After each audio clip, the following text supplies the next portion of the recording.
अदालतों से लेकर शीघ्र अदालत तक मुकदमों का बोझ काफ़ी ज़्यादा हो चुका है। वैसे भी कोरोना महामारी के दौरान लंबित मुकदमों की संख्या 3.5 करोड़ से बढ़कर 4.1 करोड़ हो गई है। लोग बेसिर पैर की याचिकाएं डाल रहे हैं। इसमें कोई संदेह नहीं कि भारत के लोगों का सर्वोच्च अदालत पर काफ़ी भरोसा है।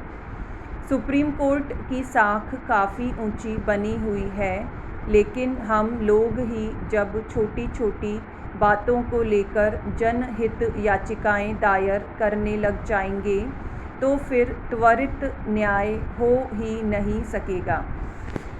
सुप्रीम कोर्ट ने हर मामले में फालतू याचिकाओं पर नाराज़गी जताई है।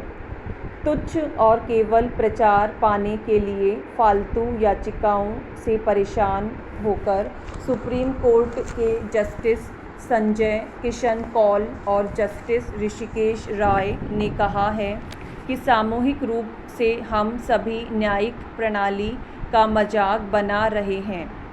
इन याचिकाओं की नज़र से अदालत को उन मामलों के निपटारे में दिक्कत हो रही है जिसका निपटाना बहुत ज़रूरी है और लोग लंबे समय से न्याय का इंतज़ार कर रहे हैं।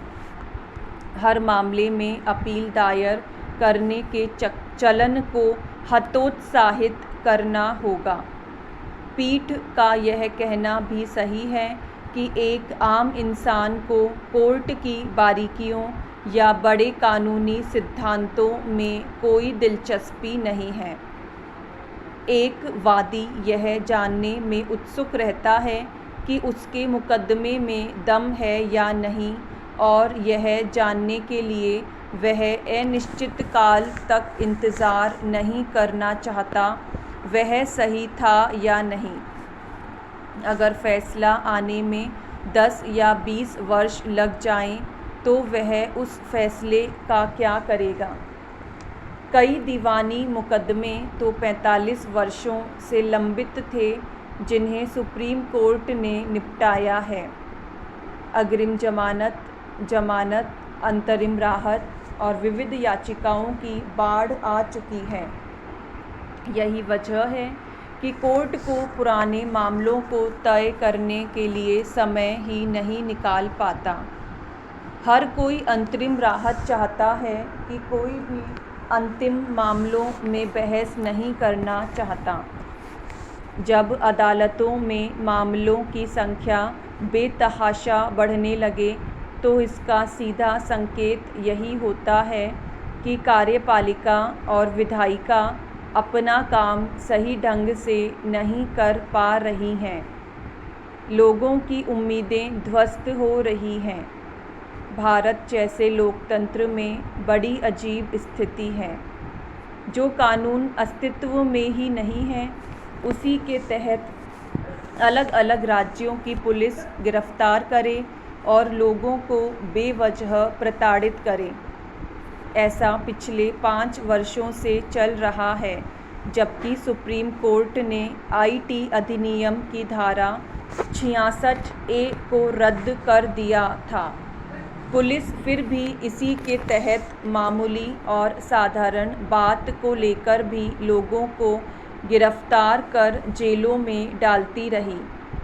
क्या कोई देखने वाला नहीं था कि निरस्त की जा चुकी धारा का अंधाधुंध इस्तेमाल कर लोगों को प्रताड़ित किया जा रहा है। इसका अर्थ यही है कि विधायिका और कार्यपालिका अपना काम सही तरीके से नहीं कर रही है। जब एक गैर सरकारी संस्था इस मामले को लेकर सुप्रीम कोर्ट पहुंची और अदालत के पास धारा 66A के बेजा इस्तेमाल की शिकायतें पहुंची, तो सुप्रीम कोर्ट ने कड़ा रुख अपनाया। क्या राज्यों और केंद्र शासित प्रदेशों की सरकारों की यह जिम्मेदारी नहीं बनती कि वह लागू कानूनों की वैधता को परखें और कसौटी पर सही और न्यायिक होने का हर वक्त ध्यान रखें। जब लोगों का पुलिस पर से विश्वास उठ गया तो जाहिर है कि न्याय के लिए लोग सुप्रीम कोर्ट पहुंचेंगे ही। 2 अगस्त तक सुप्रीम कोर्ट में 66,476 केस लंबित हैं। इसमें से 50,901 मामले अंतरिम राहत पाने के लिए हैं। कई सिविल और आपराधिक मामले तो दशकों पुराने हैं। मुआवज़ों से संबंधित मामले एक के बाद एक दायर कराए जा रहे हैं। सुप्रीम कोर्ट का कहना है कि हर मामले में उसके आदेशों के खिलाफ अपील दायर की जाती है। कहीं न कहीं तो रुकना होगा। सुप्रीम कोर्ट ने बेसिर पैर की याचिकाओं पर कड़ा रुख अपनाया है। उसने कई बार याचिका दाता को जुर्माना भी लगाया है। कहीं न कहीं तो इसे रोकना ही होगा। सुप्रीम कोर्ट ने कानून के एक ही तरह के मामलों से संबंधित एक जैसे सवालों को लेकर बार बार अपील दायर करने पर केंद्र सरकार की खिंचाई भी की थी। उसने टिप्पणी की थी कि केंद्र सरकार बेकार के मामलों पर अपील दायर करके जहां खुद का वित्तीय बोझ बढ़ाती है, वहीं इससे अन्य मामलों को भी नुकसान होता है। लोगों को सस्ता और त्वरित न्याय मिले, इसके लिए ज़रूरी है कि केसों का बोझ घटाया जाए। लोगों को भी चाहिए कि फालतू की जनहित याचिकाएं दायर करने से परहेज करें। बहुत ज़रूरी हो तो ही शीर्ष अदालत में पहुंचा जाए, अन्यथा न्यायिक व्यवस्था ही चरमरा जाएगी। केसों के लंबित रहने की अवधि कम करने के लिए कुछ नहीं किया गया।